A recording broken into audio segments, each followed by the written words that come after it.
जय श्री गणेश जी, हर हर महादेव। मैं हूं आचार्य संध्या सक्सेना, महालक्ष्मी ज्योतिष आध्यात्मिक संस्थान की तरफ से आप सभी का स्वागत करती हूं। आज का जो टॉपिक है वो है कि कोई भी इंसान जो प्यार करता है उसको प्यार नसीब अगर ना हो तो ऐसा क्यों होता है, और यदि हम चाहते हैं कि हमारा प्यार हमें मिल जाए तो उसके लिए हमें क्या करना चाहिए वो बताऊंगी। और जैसे कि कोई लड़की कहती है कि मैंने उसे पूरी जिंदगी प्यार किया, 4-5 साल दिए, वो छोड़ के चला गया। लड़का कहता है, पति पत्नी में भी ऐसे होता है कि एक दूसरे के साथ बहुत प्यार करते हैं और अचानक से एक दूसरे को छोड़ भी देते हैं। या कोई लड़की कहती है कि मैंने फला से शादी की और वो मुझे ऐसे धोखा दे रहा है। ऐसा क्यों होता है? अभी हाल ही में एक लड़की का फ़ोन आया था इलाहाबाद से। उसने कहा था कि जब वो शादी होकर जिस घर में गई तो 1 हफ्ता 2 हफ्ते तक सब सही था, लेकिन जब वो उसको हनीमून पे लेके गया तो वहाँ उसको पता चला कि उसकी हस्बैंड की लाइफ में ऑलरेडी एक औरत चल रही है, वो लड़की चल रही है। और जिस होटल में वो उसके साथ गई थी उसी होटल में वो औरत भी, वो लड़की भी आ गई थी और वो उसके सामने अपनी गर्लफ्रेंड के साथ घूम रहा था। और फिर वो अपने घर में उसे बताया और वो घर आ गई। 2 साल हो गए हैं, तलाक का केस चल रहा है, लेकिन तलाक नहीं हो रहा है क्योंकि वो उसको छोड़ भी नहीं रहा है, क्योंकि वो जानता है अच्छी तरह कि अगर मैंने इसको छोड़ा तो मुझे इसको भारी भरकम रकम देनी पड़ेगी, क्योंकि दहेज में उस व्यक्ति ने उसके पिताजी से कार भी ली थी, 10 लाख कैश भी लिया था और बहुत कुछ लिया था।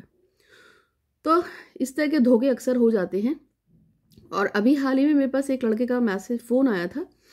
वो लड़का महाराष्ट्र का था। उस लड़के ने मेरे को बताया कि उसका प्रेम विवाह हो गया है किसी लड़की से, और उन्होंने कोर्ट एक मैरिज कर ली है मंदिर में एक ट्रस्ट के दौरान, और उनके पास उसका सर्टिफिकेट भी है। लेकिन वो लड़की जो है अब उसको बिना बताए धोखा देके किसी और से शादी कर रही है, और उसने अपने घर में बताया भी नहीं कि उसने उससे शादी कर रखी है। और कह रही है कि जहाँ मेरे माँ बाप मुझे शादी करेंगे मैं वहीं शादी कर लूँगी, और वो अपने घर में नहीं बता रही उसके बारे में। तो मैंने उसको बोला कि ठीक है, एक काम करो, फला फला पूजा करो। और मैंने उसे एक पूजा बताई क्योंकि उसने कॉल अपॉइंटमेंट लिया था। तो मैंने उसे एक पूजा बताई और मैंने उसको बोला इस काम से तुम्हारी पूजा से हो जाएगा। तो उससे वो पूजा स्टार्ट की। 15 दिन बाद उसका मेरे पास मैसेज आया कि मैं पूजा तो कर रहा हूँ, लेकिन उसके मेरे ख्याल से उसको कहीं लड़का दिखा रहे हैं और मुझे डर लग रहा है कहीं उसकी शादी तय ना हो जाए। तो मैंने उसको बोला अच्छा ठीक है, काम करो, लड़की की और अपनी कुंडली भेजो अगर हो तो उसने मुझे अपनी और उसकी लड़की की कुंडली देखी तो भेजी। तो मैंने उसको देखा तो लड़के की कुंडली तो बहुत अच्छी थी, लेकिन लड़की की कुंडली देखी तो उसमें बहुत बड़ा झोल था। तो फिर मैंने उसको बोला, मैंने कहा देख, साफ सीधी बात है कि तुम्हारी कुंडली में तो कुछ भी नहीं है, लेकिन इस लड़की की शादी 1 से हो, 2 से हो, 3 से हो, 4 से हो, 6 से हो या 8 से कर दो, इस लड़की की लाइफ में सेटलमेंट नहीं होगा और ये ज़िंदगी और परेशान रहेगी। उसकी ज़िंदगी में मर्द आएंगे जितनी तेज़ी से उतनी तेज़ी से मर्द निकलेंगे भी। ये 1.5 साल तक तुम्हारे साथ घूमी, तुम्हारे साथ शादी कर ली, तुम्हें धोखा दे दिया, अभी ये पेरेंट्स की मर्जी से शादी कर रही है लेकिन शादी इसकी वो भी सेटल नहीं होगी, क्योंकि इसकी ज़िंदगी में रिलेशनशिप ही नहीं है और उसकी ज़िंदगी में एक और चीज़ नहीं थी, उसको संतान का योग या तो था नहीं या फिर दीर्घायु में 38 साल के आसपास, जबकि उस समय उस लड़की की उम्र मात्र 26 साल। मैं कहा संतान के लिए भी इसको 12 साल वेट करना पड़ेगा, क्योंकि संतान भाव खराब हो रखा था, ठीक है, केतु से ग्रस्त था। तो मेरी बात सुन के बाद उस लड़के को इतना रिलीफ मिला कि वो पागल हो रहा था। उसने अपने माँ बाप से लड़ाई की, सबसे लड़ाई की कि मुझे वो लड़की ही चाहिए, शादी करनी है, कुछ भी करो। लेकिन जब मैंने उस लड़के को समझाया, फिर मैंने उसे पूरी डिटेल में कुंडली समझाई कि देखो इसका ये ग्रह यहाँ पड़ा है, ये ऐसे कर रहा है, ये ऐसे कर रहा है, तो इसके लिए दिक्कत है। तो ऐसी लड़की से शादी करके अपनी ज़िंदगी को नर्क बनाने से अच्छा है, क्योंकि तुम्हें पता है अगर तुमने से धूमधाम से शादी कर ली, इसके माँ बाप मान गए, तुम्हारे भी मान गए, लेकिन 4 दिन बाद इसकी कुंडली की वजह से तुम्हारा तलाक हो जाएगा, तो फिर उसको लाने का फायदा क्या है अभी। तब उसको मेरी बात समझ में आ गई, क्योंकि उस लड़की की कुंडली में मल्टीपल पर्सन्स की एंट्री है, मगर शादी किसी से नहीं टिकेगी। इवन उसके लव के बाद कुछ एक्स्ट्रा मैरिटल अफेयर्स भी हो सकते हैं शादी के बाद, मगर स्टेबिलिटी कहीं नहीं है। अब यही चीज़ मैं आपको बता रही हूँ कि हम कैसे जानें कि मेरी कुंडली में या आपकी कुंडली में इस तरह के बवाल हो या ना हो, तो उसी को आज मैं बताऊंगी। सभी बड़ों को प्रणाम करती हूँ, आशीर्वाद दीजिए कि इसी तरह से आपके पास आऊँ और आपको कुछ कुछ बताती रहूँ, मार्गदर्शन करती रहूँ। इसके अलावा मेरे गणेश जी, आपका बहुत बहुत शुक्रिया हमेशा मेरा साथ देने के लिए और मुझे, मेरे परिवार को अपने पास अपने प्यार देने के लिए। काल भैरव बाबा आपका भी बहुत शुक्रिया, काली माँ आपका धन्यवाद। साथ में सभी जो मुझसे छोटे हैं या मेरे हम उम्र हैं उनको भी बहुत बहुत प्यार और आशीर्वाद। तो सबसे पहले हम बात करेंगे कुंडली की। ये मैं आपको एक वो दिखा रही हूँ। यहाँ जहाँ पे पहला नंबर लिखा है और नीचे 7वां नंबर लिखा है, अब आपको ये उल्टा पड़ रहा हो तो ये यहाँ पे आपको 5वां नंबर दिख रहा है, लेकिन 5वां नंबर होता आपके हिसाब से इधर होगा। मतलब आप पहला और 7वां ऐसे रखकर इसको इस तरह से घुमाएंगे तो 1 2 3 4 5 6 7 8 9 10 11 12 भाव होते हैं हमारी कुंडली के। हमको क्या देखना है कि 1 से काउंट करते हुए 1 2, अब आपको जो भी उल्टा मतलब इमेज आपको अगर उल्टी पड़ रही हो तो मैं आपको आप देख लीजिएगा कि आपके हिसाब से 1 2 3 4 5 6 7 8 9 10 11 12। तो मैंने अब इसको थोड़ा सा सीधा करने की कोशिश की है। अगर आप यहाँ देखेंगे तो 1 यहाँ लिखा है मैंने, यहाँ 2 है, 3 है, 4 है, 5 है, 6 है। अब अपनी कुंडली में स्टार्ट करके देखना, आपको जिस तरह से भी पड़ेगा। तो ये वाला जो स्थान है ये 1 है, ये 7 है, यहाँ पे 5 लिखा है, ठीक है। लेकिन आपको पहले से स्टार्ट करके 5वें घर तक आना है। अब ये इमेज उल्टी पड़ रही है, अब पता नहीं आपको किस तरह से दिख रहा होगा। जब हम राइट साइड से लिखते हैं तो फिर मेरा इस तरह से जा रहा था, लेकिन अभी इमेज उल्टी पड़ रही है इसलिए मैं आपको ऐसे दिखा रही हूँ। तो ये जो 7वां घर है बेसिकली ये क्या है, ये हमारे शादी का घर है, ये हमारे प्यार का घर होता है। अगर इस स्थान पे किसी के शुक्र लगा हो, क्या लगा हो, शुक्र, अगर इस स्थान पे शुक्र हो, इस वाले घर में अगर शुक्र हो और यहाँ कुछ भी नहीं है और यहाँ कुछ भी नहीं है और लेकिन यहाँ पे शुक्र है, तो प्रेम विवाह होगा। जब उस व्यक्ति को सच्चा प्यार मिलता है, बहुत प्यार करने वाला कोई इंसान। लेकिन अगर ये वाला जो स्थान है यहाँ पे शुक्र है, यहाँ पे या यहाँ पर अगर मंगल हो, या तो यहाँ मंगल है या यहाँ मंगल है या इसके साथ ही मंगल बैठा हो, शुक्र के साथ मंगल बैठा है यहाँ फिर, या फिर यहाँ मंगल बैठा है या यहाँ मंगल बैठा है, तो ये मंगल की दृष्टि इस पे पड़ेगी यहाँ से और यहाँ से भी पड़ेगी। तो क्या होगा, ऐसे में वो व्यक्ति जो है घर से भागकर उग्र होकर शोर मचाकर शादी कर सकता है, या कहीं से भी अगर मंगल इसको देख रहा हो, क्योंकि मंगल उसको पराक्रम देगा और उसको बूस्ट करेगा, भाई तू लव मैरिज कर ले, ठीक है। तो 2 चीजें होती हैं। जो लड़के जो है ना पीछे पड़ जाते हैं ना लड़कियों की, मैं तो इसी से शादी करूंगा, और फिर रो पीट के कर ही लेते हैं, तो उनको क्या होता है, मंगल जो होता है उनको पराक्रम दे रहा होता है। मंगल जब आपको बूस्ट करेगा तो आप लव मैरिज कर सकते हैं। हम बात कर रहे हैं कि अगर आपको अपने जिंदगी में सच्चा प्यार नहीं मिल रहा है तो उसका क्या कारण होता है। तो ये जो 7वां घर है और ये जो 5वां घर है, आप समझे, अगर इस घर में और इस घर में नंबर 1 जहां लिखा है वहां, 7वां घर जहां लिखा है वहां, और 5 नंबर जहां लिखा है वहां पे, अगर इन तीनों में से किसी भी घर में क्रूर ग्रह या पाप ग्रह हो जाते हैं तब लव मैरिज में दिक्कत आती है। पाप ग्रह कौन से होते हैं, पाप ग्रह हो गए राहु केतु शनिचर, और क्या होते हैं, सूर्य। इन लोगों को पाप ग्रह में माना जाता है। सूर्य गर्म होता है और शनि उग्र मतलब गर्म में आते हैं, मतलब तेज ग्रहों में आते हैं। राहु केतु तो होते ही हैं। अगर किसी के पंचम घर में राहु केतु बैठा होता है और आपका जो ये वाला घर है 7वां घर है, इसमें भी कोई पाप ग्रह बैठा हो, जैसे सूर्य बैठ गया, शनिचर बैठ गया, तो फिर आप कुछ भी कर लो, आपकी शादी टिकने वाली नहीं है, आपका प्यार टिकने वाला नहीं है। यदि आप किसी व्यक्ति को पसंद करते हो और उसका जो 7वां घर है उसमें शनिचर बैठा है, राहु बैठा है, केतु बैठा है, कौन से घर में, 7वें घर में, तो कुछ भी कर लो, प्यार कर लो, कुछ भी कर लो, शादी नहीं हो पाएगी। या तो आपकी कुंडली बैठा होगा तो आपकी उससे शादी नहीं हो सकती, अगर उसकी कुंडली बैठा है तो उसकी आपसे शादी कभी नहीं होगी। तो 7वां और 5वां घर अगर किसी भी तरीके से पीड़ित है, छोटे मतलब ये खराब ग्रहों से पीड़ित है, कौन कौन से, राहु केतु शनिचर हो गया, मंगल हो गया। अभी मंगल आपको बताया शुक्र के साथ अगर होगा तो पराक्रम भाव बनता है, तो व्यक्ति भागकर घर के विपरीत उसमें जाकर भी लव मैरिज कर लेता है। लेकिन अगर मंगल है, 7वें केतु है, सूर्य है, राहु है, शनिचर है, ये सब चीजें अगर होंगी तो फिर शादी नहीं होगी। मतलब उस व्यक्ति के जीवन में सच्चा प्यार ना तो आएगा। अगर आपके साथी की जिंदगी में है तो आप उससे शादी करना भूल जाओ, नहीं हो पाएगी। क्या करना है उसके लिए, आज वो ही चीज बताने जा रही हूँ कि यदि आपकी कुंडली में दोष है तो इन दोषों को क्या करना है। अगर आपकी कुंडली में भी ये सारे दोष लगते हैं तो अब उसके उपाय बताने जा रही हूँ। यदि आपको अपनी जिंदगी में सच्चा प्यार चाहिए तो सबसे पहले तो आपको ये देखना है, अपनी कुंडली निकलवाइए और उसमें देखिए कि मेरे 5वें और 7वें घर में कौन कौन से ग्रह बैठे हुए हैं, या उनके या 5वें और 7वें घर को कौन कौन से ग्रह देख रहे हैं, दृष्टि जिसको हम बोलते हैं। मोटे मोटे ग्रह मैंने आपको बता दिए, राहु केतु है, शनिचर है, मंगल है, सूर्य है, ये सब उग्र ग्रहों में आते हैं। ठीक है, सौम्य मतलब नेगेटिव जैसे होता है, गर्म ग्रह जैसे हम बोलते हैं, ये हमारे रिलेशनशिप को असर डालते हैं। अब हमें क्या करना पड़ेगा, सबसे पहला उपाय है कि आपको ये देखना है, अगर आपकी कुंडली में इस तरह के ग्रह बैठे हुए हैं तो बेटा सबसे पहले तो उसकी शांति करानी पड़ेगी।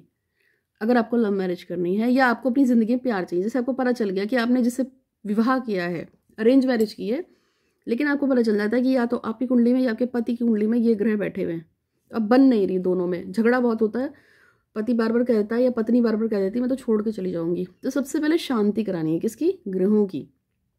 अगर ये ग्रह बैठे हैं तो, अगर ये ग्रह शांत नहीं होंगे तो कोई फायदा नहीं है, आप चाहे कितना माथा मार लो कुछ नहीं होगा। शांत ग्रह कैसे होंगे, या तो उनका वैदिक मंत्रों के साथ जाप होगा, फिर उसका उतना हवन होता है, हर ग्रह का वैदिक मंत्र होता है, उस वैदिक मंत्र से उसकी शांति होती है, उसका दशांश हवन होता है, दान होता है, पुण्य होता है, प्रसाद चढ़ता है, तब जाके वो पर्टिकुलर एक ग्रह शांत होगा। पहला होता है तो ये है। दूसरा उपाय क्या है, दूसरा उपाय यह है कि आपको ये देखना है कि कुंडली में मंगल तो नहीं खराब है, मंगली तो नहीं हो गए आप।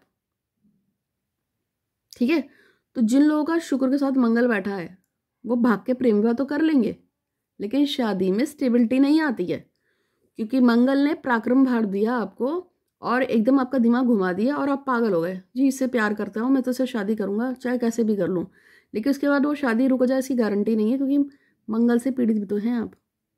तो मंगली दोष की पूजा होगी। अगर पंचमे में केतु मतलब 5वें घर में, 7वें घर में या पहले घर के आसपास मंगल बैठा है या मंगल की दृष्टि पड़ रही है, यदि आप मंगली हैं तो फिर आपका क्या होगा, फिर आपको मंगल की ग्रह की शांति करानी पड़ेगी। 2 हो गए।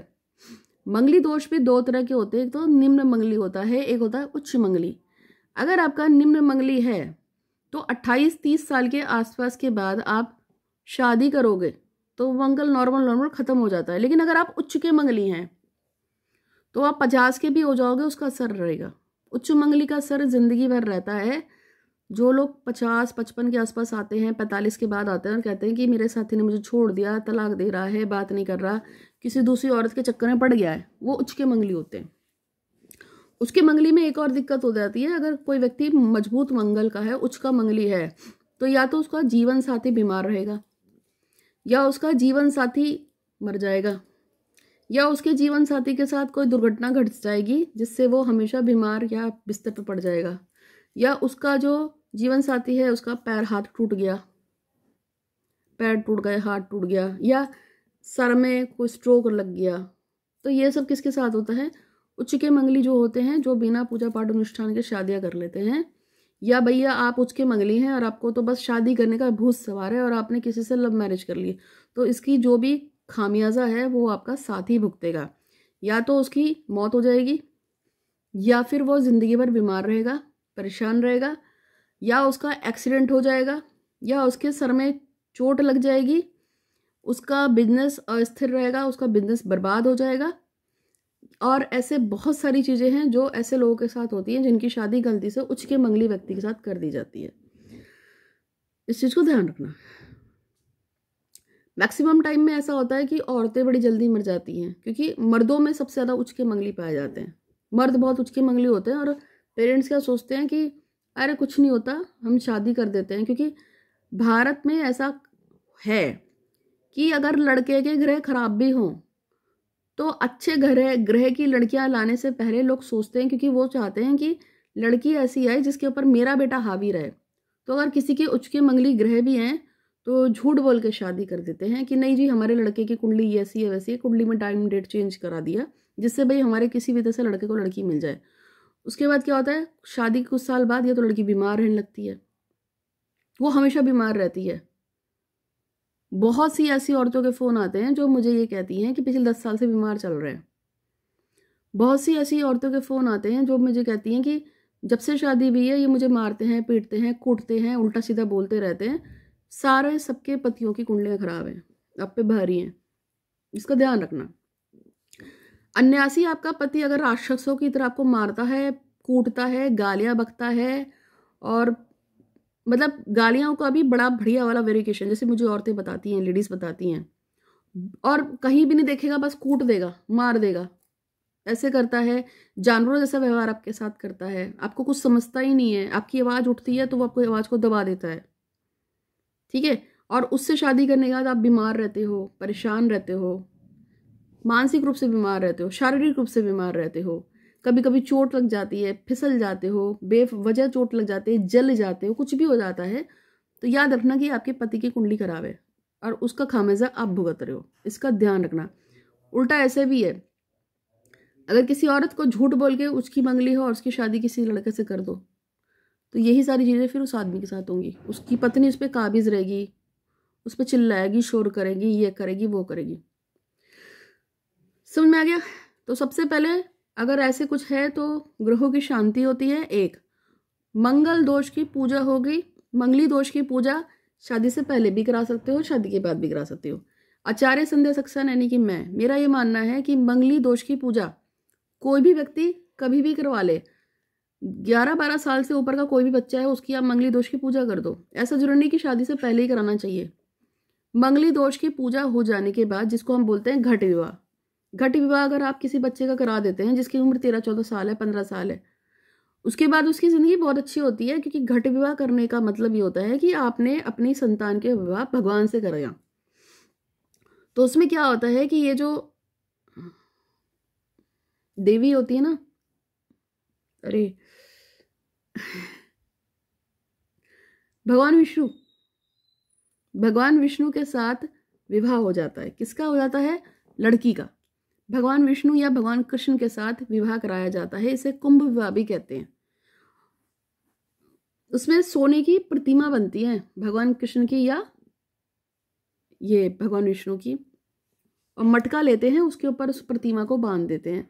प्रतिमा बनाना अगर महंगा पड़ता है, क्योंकि प्रतिमा का मतलब होता है 8-10 हज़ार रुपये, तो हम क्या करते हैं, सोने का एक चकोर टुकड़ा लेते हैं, एक चांदी का चकोर टुकड़ा लेते हैं, एक तांबे का चकोर टुकड़ा लेते हैं, उसको पूज के और उसको सोने के टुकड़े को मटके पे या तो बांध देते हैं, रख देते हैं, और उस मटके को हम भगवान कृष्ण मान लेते हैं या भगवान विष्णु मान लेते हैं, उसके साथ उस लड़की के फेरे लगा देते हैं। फेरे करने के बाद मांगलिक दोष खत्म। यदि किसी को प्यार में, शादी में अड़चन आ रही है तो भी हम उसका ये विवाह कराते हैं, क्योंकि ये विवाह कोई भी करा सकता है, कभी भी करा सकता है। ये विवाह इतना अच्छा है, इतना अच्छा है, इतना अच्छा है कि उसके बाद उस व्यक्ति के साथ कभी गलत होगा ही नहीं, क्योंकि वो किसका पति या पत्नी बन गया, वो बन गए भगवान विष्णु की पत्नी बन गई, भगवान कृष्ण की पत्नी बन गई। तो यदि मेरे पति भगवान विष्णु है तो मेरे साथ कोई गलत करके कैसे देख सकता है? तो जिंदगी की सारी निगेटिविटी भगवान विष्णु के खाते में चल जाएगी, और उनकी अच्छाई, क्योंकि भगवान तो अपने आप में पूर्ण है, वो अच्छाई आप में आ जाएगी। तो घट विवाह होता है इस तरह से, लड़कों का भी होता है, लड़कियों का भी होता है। तो घट विवाह कराओ, पाप ग्रहों की शांति कराओ। 2 उपाय हो गए। तीसरे उपाय में पूर्णमासी जो होती है उस दिन पूजा पाठ अनुष्ठान जरूर करना चाहिए। पूर्णमासी का व्रत रख सकते हो, जल चढ़ाओ। किसको? शाम के टाइम पूरे चांद को देख के जल चढ़ाओ। उस दिन विशेष तौर पर शिव जी की और चंद्रमा की उपासना करनी चाहिए, वो सभी लोग जिनकी कुंडली खराब है, क्योंकि चंद्रमा है हमारे मस्तिष्क यानी मानसिक विकारों के दूर करने वाले देवता हैं। और चंद्रमा को कौन प्रिय है? चंद्रमा को प्रिय है मेरे भगवान शिव। तो शिव की उपासना या पूर्णमासी पे चंद्रमा की उपासना, चंद्रमा को जल चढ़ाना, उनका ध्यान पूजा अनुष्ठान करना, व्रत भी कर सकते हो, पूर्णमासी को कथा पढ़ सकते हो, और इस तरीके से आप कर लीजिए। ठीक है, ये चीज़ें आपको समझ में आ गई 3। इसके अलावा जिन लोगों का और क्या कर सकते हैं, जिन लोगों को सच्चा प्यार करना है, पाप ग्रहों की शांति बता दी, घट विवाह बता दिया 2, पूर्णमासी का पूजा अनुष्ठान बता दिया 3। इसके अलावा 2-3 चीज़ें और हैं जिसको हम कर सकते हैं यदि हमारा घट विवाह, वो हमारा ग्रह खराब है और हमको प्रेम विवाह करना है। लेकिन ये 3 चीज़ें मेजर है। और क्या करना है? काली चीज़ों को पूर्ण रूप से अवॉइड करना है। यदि आप किसी से प्यार करते हो, शादी करना चाहते हो, या आपके जीवन साथी के साथ आपका उलझाव बहुत ज़्यादा रहता है, और यदि आपको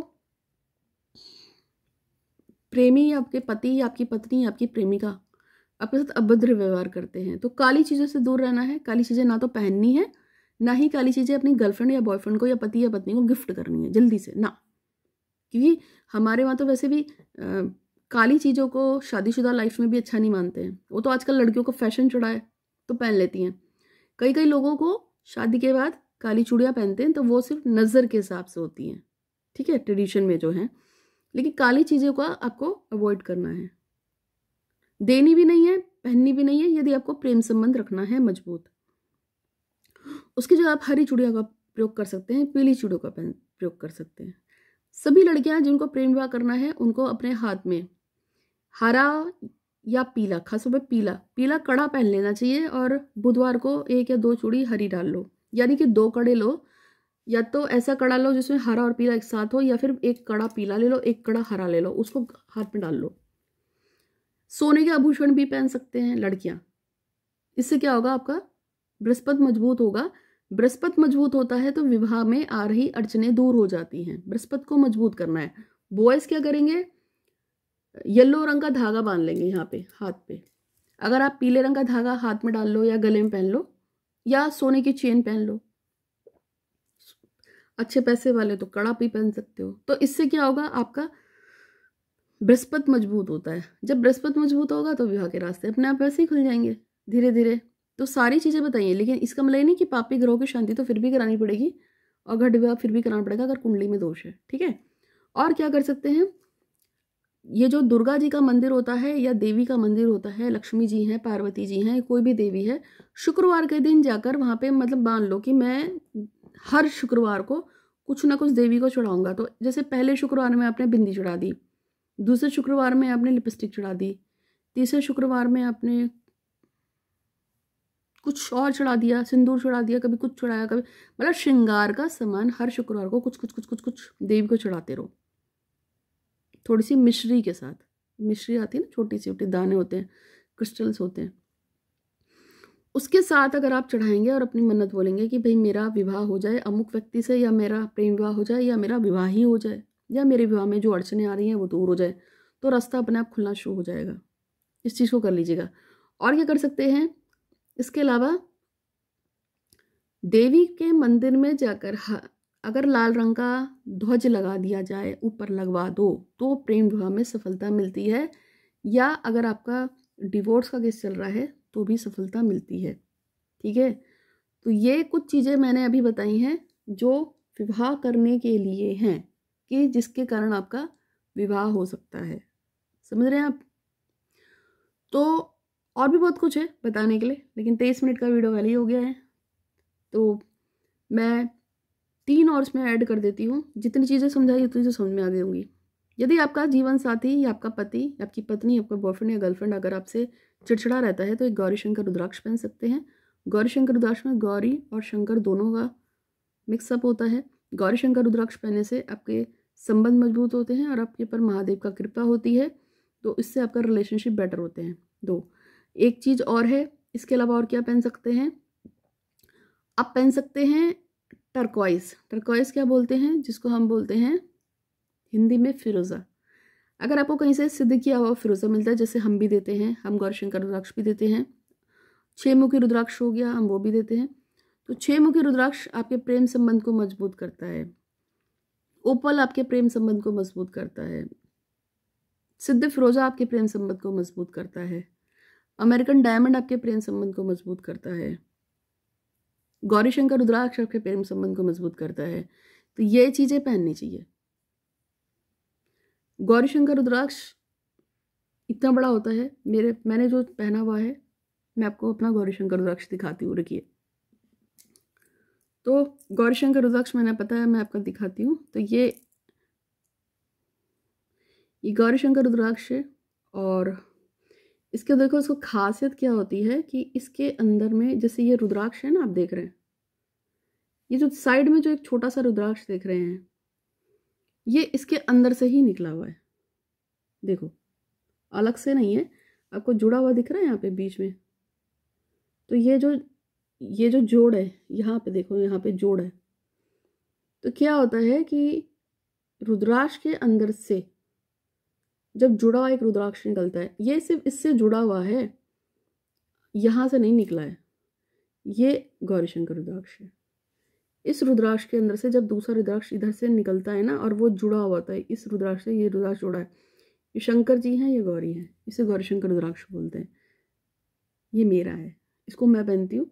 मेरी चेन टूट गई है तो उसकी वजह से इसको उतार रखा है। इसको मैं लाल रंग के मोतियों में पहनती हूँ, ठीक है। और ये क्या है, इसको बोलते हैं सिद्धे फिरोजा, ठीक। ये किस काम आता है, ये इसी काम के लिए है, जब आपके प्रेम संबंध खराब हो जाते हैं और आपका लव अट्रैक्शन कम हो जाता है, या वैसे भी अगर आपका अट्रैक्शन पावर कम है, आप बिजनेस में हैं, आप लोगों से मिलते जुलते हैं, आप चाहते हैं आपका बिजनेस खूब अच्छा चले, आपका नाम हो, इज्जत हो, शोहरत हो, लोग आपको आपके नाम से जाने, तब हम इसको पहनाते हैं। सिद्ध होना चाहिए, शांति के साथ पहनाते हैं। 2 आर्टिकल मैंने आपको दिखाए। इसके अलावा एक लड़के ने मुझसे पूछा था कि आपने अपने हाथ में एक अंगूठी पहनी है ग्रीन रंग की, उसका क्या मतलब है। ये इसलिए पहनते हैं जब किसी का बुध खराब होता है, बुध डाउन हो जाता है, तो आपके रिलेशनशिप में अंतर तो आता ही है, लेकिन पब्लिक के साथ या लोगों के साथ बात करने में भी दिक्कत आती है। तो ये कम्युनिकेशन के लिए होता है। जो लोग चाहते हैं कि उनका कम्युनिकेशन सबके साथ बहुत अच्छा बना रहे, और ये सबको नहीं पहनना होता है, ये कुंडली के हिसाब से पहना जाता है। या तो आप इसको पहनेंगे या फिर आप मोती पहनेंगे। यदि आप मोती पहनेंगे तो इसको नहीं पहनेंगे, अगर इसको पहनेंगे तो फिर मोती नहीं पहनेंगे, क्योंकि मोती और ये एक साथ नहीं पहनते हैं। अगर आपने ये हरे वाला स्टोन पहना है तो आप चंद्रमा का मोती नहीं पहन सकते, क्योंकि बुध में और चंद्रमा में शत्रुता है। क्यों है ये मैंने आपको पहले ही बताया, और फिर कभी फिर दोबारा बताऊंगी, क्योंकि चंद्रमा और बुध शत्रुता रखते हैं, और बुध जो है वो चंद्रमा की संतान है, लेकिन कौन सी, नाजायज। क्योंकि बृहस्पति की जो पत्नी थी, चंद्रमा ने उनके साथ बलात् प्रयोग करके उसके गर्भ को ठहराया था, और उस गर्भ से जो बृहस्पति की जो पत्नी थी, उनके गर्भ से जब बुध देवता का जन्म हुआ तो बृहस्पति देव बहुत खुश हुए, उनको लगा कि उनके पुत्र की प्राप्ति हुई है। लेकिन चंद्रमा तब आए और उन्होंने बृहस्पति देव की बेइज्जती करी, ये कह के कि जिस पुत्र का तुम खूब वो बना रहे हो,